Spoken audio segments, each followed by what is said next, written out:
یا اللہ میں نے ہاتھ نیچے نہیں کرنے جب تک آپ نے میری دعا قبول نہیں کرنی.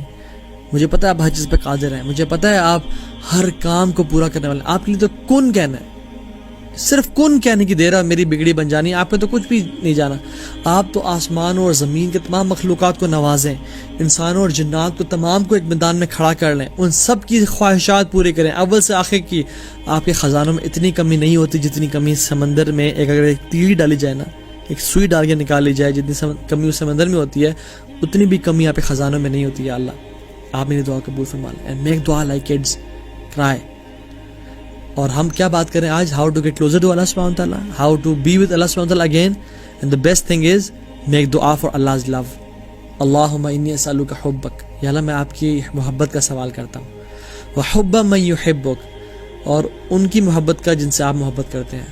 وحب عمل یقربنی الی حبک, اور ان اعمال کی محبت کا آپ سے میں سوال کرتا ہوں جو مجھے آپ سے قریب کر دیں. So make this dua consistently. Allahumma inni as'aluka hubbak wa hubba man yuhibbuk wa hubba amalin yuqarribuni ila hubbik. تو یہ کثرت سے دعا کریں. چوتھا پوائنٹ, ریڈ قرآن. اللہ اکبر. قرآن ایک ایسی نعمت ہے کہ جو انسان کے ایمان کو فوراً سے ایلیویٹ کر دیتی ہے اور انسان کو گائیڈنس پہ لے جاتی ہے. انفارچونیٹلی ہمارا قرآن سے تعلق کوئی نہیں ہے. اللہ تعالیٰ مومنوں کے بارے میں کہتے ہیں, اگر تو ہم مومن ہیں تو پھر اپنے پہ فٹ کر لیں, بشارت ہو. یہ بڑا لیٹمس ٹیسٹ ہے یہ جو آیت ہے قرآن کی, سورہ فرقان کی.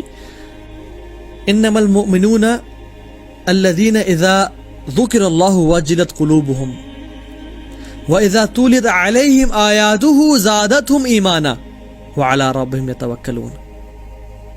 مومن وہ لوگ ہیں جب اللہ کا ذکر کرتے ہیں ان کے دل وجلت قلوبہم, ان کے دل جو ہے نا رونگٹے کھڑے ہو جاتے ہیں, ان کے دل جو ہے نا رونے لگتے ہیں. وَإِذَا تُلِيَتْ عَلَيْهِمْ آيَاتُهُ زَادَتْهُمْ إِيمَانًا, اور جب اللہ تعالیٰ کی آیات کی تلاوت کرتے ہیں ان کا ایمان بڑھ جاتا ہے. زَادَتْهُمْ إِيمَانًا, ان کا ایمان انکریز کر جاتا ہے. وَعَلَىٰ رَبِّهِمْ يَتَوَكَّلُونَ, اور پھر توکل کرتے ہیں.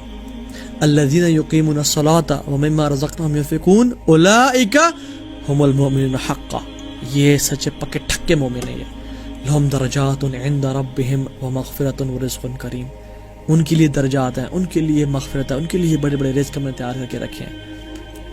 تو ہم لوگ قرآن کی تلاوت کیوں نہیں کرتے, اور اگر کرتے ہیں تو سارا کا سارا قرآن پڑھ لیتے ہیں لیکن ہمارا ایمان تازہ کیوں نہیں ہوتا؟ We are missing the point. ہم قرآن کو سمجھتے نہیں ہیں. افلا یتدبرون القرآن ام علی قلوب اقفالها, وہ قرآن پہ تدبر نہیں کرتے, ان کے دلوں پہ کیا تالے پڑ گئے؟ تو we need to focus on قرآن. سلف صالحین رحمہ اللہ کہا کرتے تھے کہ جب ہمارا دل چاہتا ہے کہ ہم اللہ تعالیٰ سے باتیں کریں, ہم نماز پڑھنا شروع کر دیتے ہیں. اور جب ہمارا دل چاہتا ہے اللہ تعالیٰ ہم سے باتیں کرے اور مجھے میری لائف کے بارے میں بتائے اور گائیڈ کیا, تو ہم قرآن پڑھنا شروع کر دیتے ہیں. ہم لوگ یہ بڑا مس کر رہے ہیں. ایون عربی نہیں بھی آتی, پہلی بات تو عربی سیکھیں اور کثرت سے سیکھیں, مطلب یہ کہ امیجیٹلی سیکھیں. اگر نہیں بھی آتی تو اس کو ترجمے سے پڑھیں. ایک شیخ سے پوچھا گیا شیخ صحابہ کا تعلق قرآن سے کیسا تھا؟ شیخ نے بڑا سادہ سا جواب دیا اور بڑا ریلیٹیبل جواب دیا. کہا کہ جس طرح آپ کا تعلق واٹس ایپ سے ہے, جس کا آپ کا تعلق واٹس ایپ سے یا انسٹاگرام سے ہے, کچھ کا ٹویٹر سے ہے, کچھ کا فیس بک سے ہے. جتنا آپ اوپن واٹس ایپ کرتے ہیں فریکوینٹلی, جتنا آپ فریکوینٹلی اپنا ٹویٹر یا واٹس ایپ یا انسٹاگرام اوپن کرتے ہیں, اتنا فریکوینٹلی صحابہ قرآن اوپن کیا کرتے تھے. اور کتنی شرم کی بات ہے کہ واٹس ایپ فیس بک کے ساتھ ہی قرآن کی اپلیکیشن ہوتی ہے. مہینے گزر جاتے ہیں, ہم اس کو کلک نہیں کرتے اور ہم ان کو کلک کرتے ہیں. قرآن شکایت کر رہا ہے قیامت کے دن ہماری. حالانکہ فرمایا خیرکم من تعلم القرآن وعلمہ, تمہیں سے بہترین وہ ہے جو سیکھے اور سکھائے. اور آپ کو پتہ ہے جو قرآن کو اپنا حصہ بناتے ہیں لائف کا اور کو سمجھتے ہیں, وہ اتنا اللہ سے ڈیپ کنیکشن اور کلوز فیل کرتے ہیں. اللہ تعالیٰ نے ان کو اپنی فیملی کہا ہے. اللہ جل وعلا نے ان کو اپنی فیملی قرار دی ہے. اللہ کی فرمایا ان اللہ اہلین من الناس, اللہ تعالیٰ کی کچھ فیملیز ہیں لوگوں میں سے. قالوا یا رسول اللہ من ہم, کون ہیں وہ لوگ یا رسول اللہ؟ انہوں نے کہا ہم اہل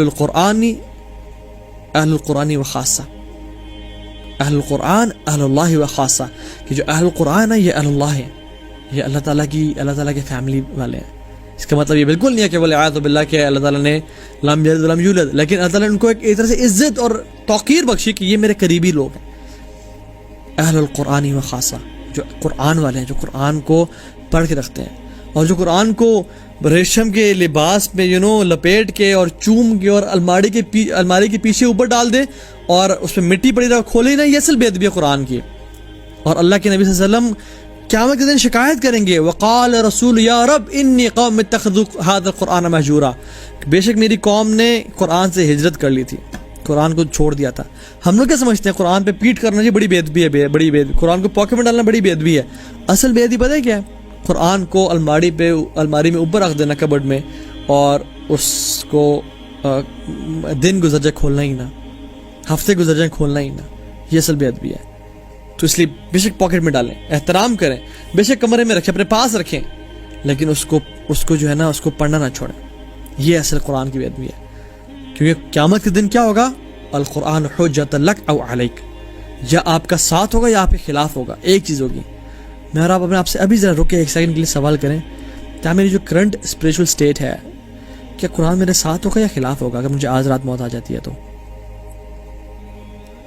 اللہ مستعان. کیونکہ یہ قرآن ہے، واللہ ہم نے اس کو چھوڑا ہم ذلیل و خوار ہو گئے. ان اللہ یرفع بہذا الکتاب اقواما ویضع بہ آخرین. اللہ تعالیٰ اس کتاب کے ذریعے قوموں کو اٹھاتے ہیں اور اس کتاب کے ذریعے قوموں کو گراتے ہیں. صحیح مسلم کی روایت ہے. تو قرآن کو اپنا ساتھی بنائیں، اس کو ٹائم دیں، اس کو اردو میں ٹرانسلیشن ساتھ پڑھیں. آپ یقین جانیں you will feel amazed, you will feel out of this world. آپ کا ایمان ایسے بوسٹ اسٹیرائڈ پہ آ جائے گا انشاءاللہ تعالیٰ. 5th point is choose your friends wisely. اپنے اچھے دوست چوز کریں. ڈونٹ بی فرام دوز جو کہ ویک ہوں، اور برے دوستوں میں آپ ایک کول ایسوسیشن رکھنے کے لیے برے دوستوں میں رہیں اور اپنے دین کو برباد کر دیں. عقبہ بن ابی معیط، یہ ایک شخص تھا جو کہ کافر تھا. اس نے اللہ کے نبی صلی اللہ علیہ وسلم کو کھانے کی دعوت دی. تو رسول صلی اللہ علیہ وسلم کے صحابہ نے کہا کہ اللہ کے نبی صلی اللہ علیہ وسلم صرف اس کے پاس جاتے ہیں جو کہ کلمہ گو ہو، مطلب اس کے پاس آئیں گے، اگر تم کلمہ پڑھ لیتے ہو پھر تمہاری دعوت قبول کریں گے. ویسے تو اللہ کے نبی صلی اللہ علیہ وسلم نے یہودیوں کی بھی دعوت قبول کی، لیکن سنس شروع کے ٹائم کی بات ہے تو صحابہ نے کہا کہ تم کلمہ پڑھ لیتے ہو ایز دعویٰ کہ شاید اسی وجہ سے کلمہ پڑھ لے اور اسلام میں قریب آ جائے. تو نے کہا اللہ کے نبی تمہارے گھر آ جائیں گے صلی اللہ علیہ وسلم. تو وہ جب رسول اللہ صلی اللہ علیہ وسلم آ گئے تو انہیں پوچھا تم کیا کلمہ پڑھتے ہو؟ انہوں نے کہا اشہد اللہ الہ الا اللہ واشہد ان محمد رسول اللہ. وہ بڑے خوش ہوئے، انہیں کھانا کھا لیا اور چلے گئے. تو اس کا ایک بہت برا دوست تھا امیہ بن خلف، وہ بھی کافر تھا. تو اس نے کہا کہ میں نے سنا کہ تمہیں کلمہ پڑھ لیا اور تم ولعاد محمد صلی اللہ علیہ وسلم کے ساتھی ہو گئے ہو. تو اس نے کہا نہیں، میں نے ان کو ایسے راضی کرنے کے لیے پڑھا تھا، ان کو کرٹسی کی طرف سے کہیں وہ میرے گھر آئیں اور وہ واپس مڑ کے نہ چلے جائیں. تو اس نے کہا نہیں، ہم نہیں مانیں گے، ہم تمہیں اپنی کمپنی میں نہیں رکھیں گے. اگر تم ہماری کمپنی میں رہنا چاہتے ہو تو ایک برا فعل اس نے بتایا اور کہا کہ جا کے رسول اللہ صلی اللہ علیہ وسلم کے چہرے مبارک پر اس نے کہا کہ تم جا کے اسپٹ کرو، استغفر اللہ. اسے تو رسول اللہ نہیں کہا، اس نے کہا محمد کے چہرے پہ جا کے تم ایسا کام کرو. تو since he wanted to be in that company and that cool association، وہ ڈرپوک تھا تو اس نے استغفر اللہ سے ہی کام کیا. تب انہوں نے اس کو اپنا ساتھی بنایا. اور پھر جبریل امین قرآن لے کے نازل اور کہا یقول یا لیتنی اتخذت مع الرسول سبیلا. یہ شخص امیہ بن خلف کیا کہے گا قیامت کے دن؟ یا لیتنی اتخذت مع الرسول سبیلا، کاش میں اللہ کے رسول کے راستے پہ چل پڑتا، اسلام قبول کر لیتا اور میں اللہ کے رسول کے ساتھی ہوتا. یا ویلتا لیتنی لم اتخذ فلان خلیلا، کاش میں اس فلاں کو دوست نہ بناتا، کاش میں اس کو اپنا دوست نہ بناتا. یہ امیہ بن خلف کے بارے میں کہے گا. اور میرے شیخ فرماتے ہیں کہ there will be billions of عقبہ بن ابی معیط saying this to billions and billions of امیہ بن خلف. آپ دیکھیں کہ آپ تو ایسا نہیں کر رہے کہ اپنے برے دوستوں کی وجہ سے پارٹیز میں تو نہیں جا رہے، ڈرگز میں تو نہیں جا رہے، لڑکیوں میں تو نہیں پڑھ رہے، جھوٹ تو نہیں بولتے، یا زبان کا برا استعمال تو نہیں کر رہے. کیوں قیامت کے دن الاخلاء یومئذ بعضهم لبعض عدو الا المتقین. قریبی دوست الاخلاء یومئذ بعضهم لبعض عدو الا المتقین، یہ آپس میں قریبی دوست دشمن ہوں گے، شدید دشمن، الا المتقین، ایکسپٹ وہ لوگ جو نیک اور تقوی کی بنا پہ جن کی دوستی تھی.